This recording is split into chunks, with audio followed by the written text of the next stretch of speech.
Coucou tout le monde, c'est Mathilde, je vous souhaite la bienvenue sur ma chaîne YouTube, j'espère que vous allez tous et toutes très bien. L'actualité je trouve est plutôt morose en ce moment, donc on va essayer de se divertir avec un petit peu de maquillage. Dans cette vidéo, je vous propose de faire un petit crash test sur une palette que j'ai trouvée chez Nocibé, donc qui est ma sublime palette. Donc je vais vous en parler un petit peu, je vais également retester le fond de teint, le nouveau fond de teint de chez Sephora et les pinceaux de chez Action. Donc si ça vous tente de regarder ce petit crash test, je vous invite à poursuivre la vidéo. Avant toute chose, je vous invite à vous abonner à ma chaîne YouTube. Pour vous c'est gratuit, moi ça me fait énormément plaisir, ça m'encourage de voir que la petite communauté s'agrandit. Pour ça vous n'avez qu'à cliquer sur le petit bouton en bas à droite. Donc il faut que je vous raconte un peu l'histoire de cette palette. Cette vidéo c'est une spéciale dédicace à mes deux copines Cécile et Sophie, je vous fais des gros bisous si vous me regardez. C'est pour faire un cadeau d'anniversaire à Sophie que Cécile et moi on a voulu lui acheter du maquillage. Je suis allée chez Nocibé en éclaireur et je suis tombée sur cette palette et je me suis dit bah tiens pourquoi pas. J'ai craqué sur la palette pour Sophie, j'ai craqué aussi pour moi. Donc c'est une palette qui se présente comme ceci. Elle est composée en fait de 32, il y a 32 fards à paupières.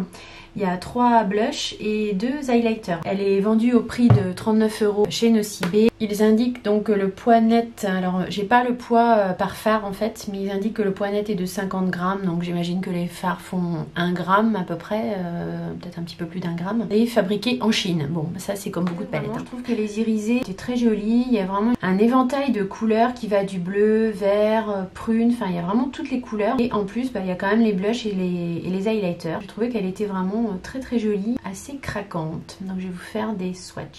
Là vous avez les swatchs des teintes irisées de la ligne du haut. Certains sont plus crémeux que d'autres. Celui-là par exemple, le clair, là ici est très crémeux. Certains sont un petit peu moins, je trouve que ça reste très correct. Donc ça c'est la rangée du haut en fard irisé. Voilà, et là je vous ai fait les swatchs donc des teintes irisées de la rangée du bas. Donc il y a des couleurs qui sont vraiment intéressantes. C'est pas des couleurs lambda, vous voyez celle-ci là c'est Victorious, elle est vraiment super jolie. Celle-ci c'est Stay Golden. Donc vous voyez qu'il y a des teintes aussi un petit peu duochrome, celle-ci notamment. Il y a des teintes assez intéressantes. Là c'est marronné, là ils sont vraiment super beaux, il y a des super beaux reflets. L'ocre là aussi est très jolie. Ouais, il y a vraiment de belles couleurs en fait. Je vous montre les deux là. Ouais. Je vous ai swatché les mats, c'est une couleur qui sont, on voit pas trop parce que c'est des roses, c'est des très pâles. Globalement les mats sont assez bons. C'est pas du Natasha Denona ou de l'Anastasia Beverly Hills, mais franchement c'est la qualité moyenne, c'est la bonne qualité moyenne je trouve au niveau des fards mat. Voilà, puis pour finir les derniers swatchs, c'est les blushs, ils sont super beaux.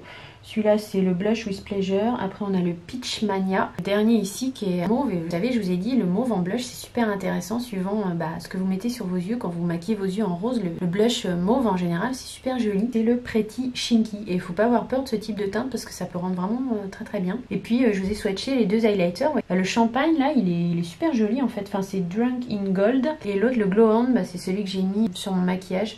L'irisé un peu moins fin peut-être dans celui-là que dans le Gold.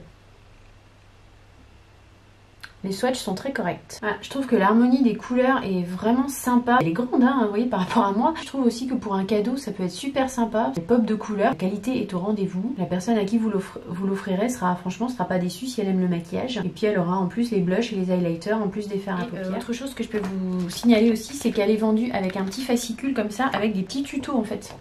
Donc vous avez des petits tutos pour vous aider à faire vos dégradés de couleurs sur les paupières. Donc c'est un petit plus, surtout je trouve pour faire des cadeaux.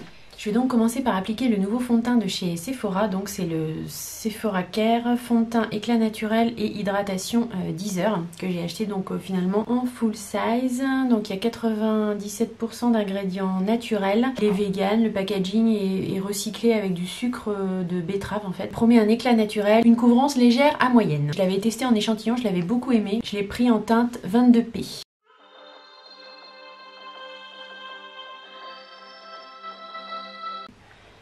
Et voilà, on va le tester à l'éponge. Ce que j'aime bien dans son teint, c'est qu'il est léger en fait. Il a une couvrance légère, il plombe pas le teint. Quand vous arrivez à 46-47 ans, n'est-ce pas? C'est bien de pas trop c'est bien de pas avoir des fonds de teint trop épais parce que sinon ça fait vraiment pas beau. Donc je trouve que du coup pour ma peau il est pas mal. Récemment j'ai remis l'essentiel de chez Guerlain. Je l'aime beaucoup ce fond de teint, hein, mais j'en avais peut-être mis trop, mais je sais pas, je le trouvais un peu épais. Celui-là, je trouve qu'il a vraiment un rendu vraiment naturel. Il est agréable, je trouve qu'il est assez réussi ce fond de teint. Là. On le sent pas du tout sur la peau. Il n'est pas très cher en plus, je vous remettrai le prix. Là, mais... De plus, j'aime bien le packaging. Il est tout léger, il est ergonomique, il est un peu doux. J'aime bien les couleurs. Je sais pas, j'ai un petit coup de cœur pour ce fond de teint en fait. Pour l'anti-cerne en ce moment et même la base à paupières, en fait, je mets pas mal le Boeing de chez Benefit Concealer Illuminateur. Et je l'ai en teinte numéro 2. Et en fait, je l'applique au pinceau en anti-cerne. Et en même temps, je fais base à paupières. Je fais ça le matin, c'est vite fait. Donc, je trouve qu'il fait bien le job en fait. Puis comme j'ai de l'eczéma, j'ai pas envie de mettre quelque chose de trop agressif.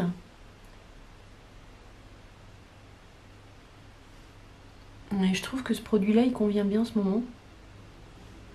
Il est assez épais mais pas trop, il tient bien. Il file pas trop dans les plis. C'est pas une nouveauté, mais c'est une valeur sûre, je pense. Avant d'aller plus loin, on va poudrer tout ça. Je vais poudrer mon dessous d'œil avec la poudre compacte à l'acide hyaluronique de By Terry. Et je vais poudrer le reste de mon visage avec la poudre compacte de Laura Mercier, donc qui est la poudre compacte fixante transparente. Qui a un bel effet flouteur, moi je trouve.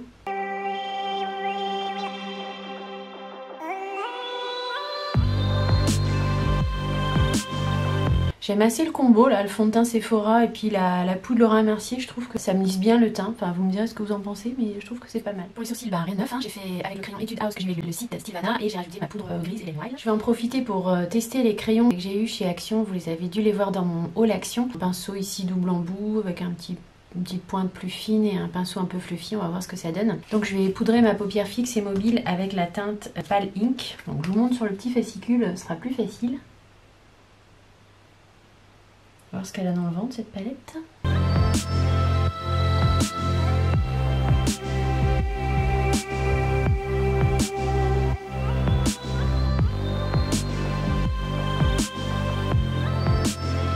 Le creux de paupière, je vais venir le faire avec la teinte Matte Taupe, toujours avec les pinceaux de chez Action.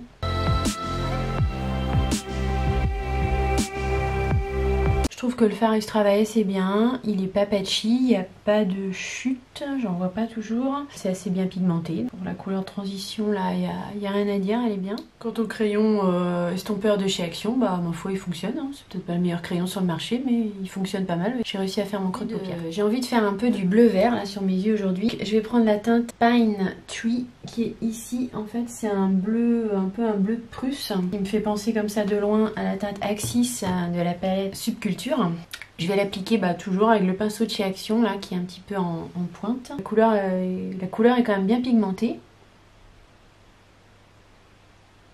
Et ma foi sur l'œil aussi. Bon, le bleu c'est pas forcément ce qui me va le mieux aux yeux, mais j'ai envie de changer un peu, j'ai envie de tester. Puis de voir un peu ce que la palette vaut dans les couleurs un peu comme ça.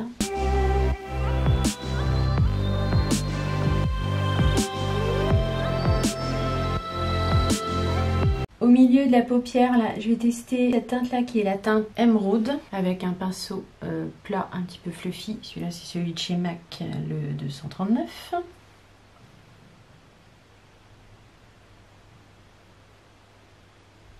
C'est une couleur un petit peu lumineuse, un petit peu satinée qui se travaille franchement très bien au pinceau. Je trouve que la pigmentation est au rendez-vous. Franchement, il n'y a rien à dire. Cette petite palette, elle est pas mal du tout.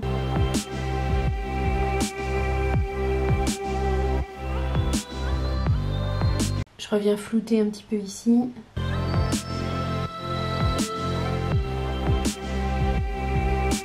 En coin interne, je vais venir mettre la couleur Summer Dust, ici qui est un gris un petit peu bleuté. Pour ça, je prends un petit pinceau, un petit peu boule, tout fin. Celui-là, c'est un de chez Yves Rocher. Bon, là, j'ai un peu de mal à attraper la couleur. Je ne marche pas trop au pinceau, j'ai l'impression.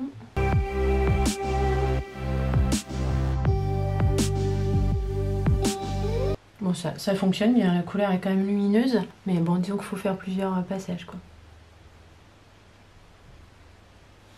Mais elle est quand même pigmentée et elle est quand même lumineuse. Et elle fait pas de chute. Je reviens encore reflouter un petit peu.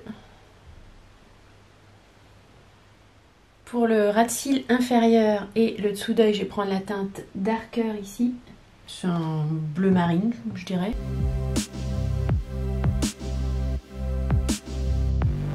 Je vais venir flouter un petit peu, dégrader un petit peu le ras de cils avec la teinte Matte Taupe que j'ai pris en transition au départ.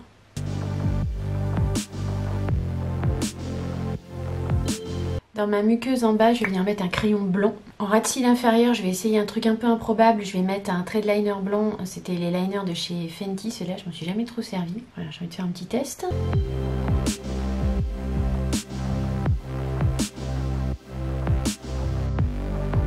C'est une réussite mon truc là. Bon, on va mettre du mascara parce que mon trait de liner là, c'est pas une réussite. C'est le Pump and Volume de chez Dior que j'ai en format voyage. Voilà. Je vous montre déjà le résultat au niveau des yeux. Moi je trouve que les fards ils se travaillent bien. Il n'y a pas de chute, la pigmentation est au rendez-vous. Pour moi pour l'instant c'est un bon rapport qualité-prix, c'est une bonne palette. Maintenant à voir comment les fards tiennent au cours de la journée. Ben, ça je vous mettrai dans la barre d'infos. Comme il y a également des blushs et des highlighters dans cette palette, ben, on va les tester. En highlighter je pense que je vais partir sur un highlighter, sur l'highlighter froid donc qui est celui-là. Et pour le blush, le rose pâle, la classique. Donc l'highlighter c'est Glow On et le blush ce sera Blush with Pleasure.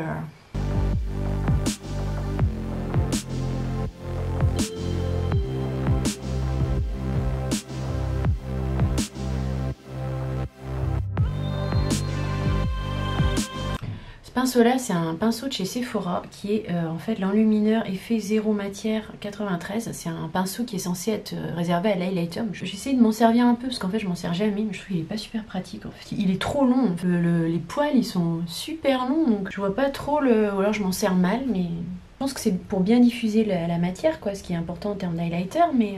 Bon alors qu'est-ce qu'on peut en dire de cet highlighter? Il est pas trop mal, il fait son job, limite je vais le mettre comme ça hein. Il fond un peu. Je sais pas, je trouve qu'au doigt il marche mieux qu'au pinceau. Au doigt comme ça, c'est pas si mal. Estomper un petit peu à l'éponge. Pour le blush, on prend la teinte qui est bien rose là, rose popine. C'est le Blush with Pleasure. Le pinceau est bien pigmenté. Il est très poudreux. Je pense qu'il faut y aller doucement. Il vaut mieux construire tranquillement son blush. Il est très pigmenté, donc il marque beaucoup. Donc il faut y aller tranquillou.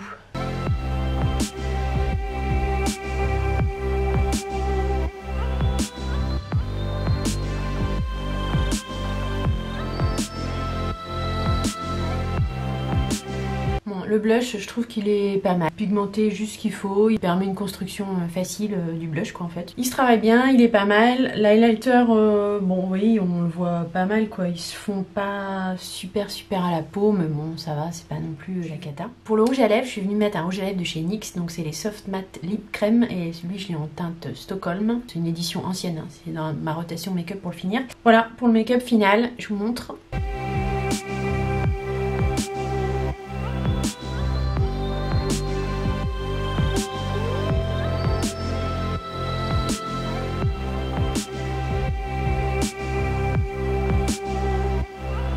Je vais vous donner mon avis final sur le crash test des produits que j'ai fait aujourd'hui. Donc au niveau de la palette, franchement moi je la trouve très bien. Elle est complète, il y a toutes les couleurs de l'arc-en-ciel dans les teintes de fard, il y a des blushs, des highlighters. Bon pour 39 €, je trouve que voilà, il y a quand même 32 fards plus blush highlighter. Le rapport qualité-prix je trouvais bon. La pigmentation est au rendez-vous. Le travail des fards se fait bien. Les mattes sont, enfin les mattes que j'ai testées en tout cas sont pas patchy, se travaillent bien, il n'y a pas de chute. Pour une personne qui débute dans le maquillage, qui veut se prendre une palette complète avec plein de couleurs, je trouve qu'elle est pas mal. Bon par contre il n'y a pas de couleur très foncée ni très clair. C'est peut-être ça qu'on peut lui reprocher. Il n'y a pas de noir par exemple. Il n'y a pas de couleur vraiment très foncée. Sinon, pour le fond de teint, franchement, moi c'est un gros coup de cœur. Je l'aime beaucoup ce fond de teint. Je trouve qu'il s'applique très facilement. On le sent pas sur la peau. Il a un rendu naturel. Les petits pinceaux de chez Action, là, tout petit prix, franchement, je suis agréablement surprise. J'ai vraiment bien réussi à travailler les fards avec. Donc que ce soit l'estompeur ou le petit pinceau un peu pointu comme ça. Je les trouve très bien. Ma vidéo crash test est terminée. J'espère qu'elle vous aura plu, qu'elle aura pu vous être utile. Dites-moi dans les commentaires qu'est-ce que vous pensez vous de cette palette. Est-ce que ça vous donne envie de craquer ou pas? Si la vidéo vous a plu, bien surtout n'oubliez pas de vous abonner à ma chaîne YouTube si ce n'est pas déjà fait, de mettre un petit like, un petit thumbs up pour m'encourager, c'est très important. Moi je vous fais de gros bisous et je vous dis à très vite dans de prochaines aventures make-up. Bye!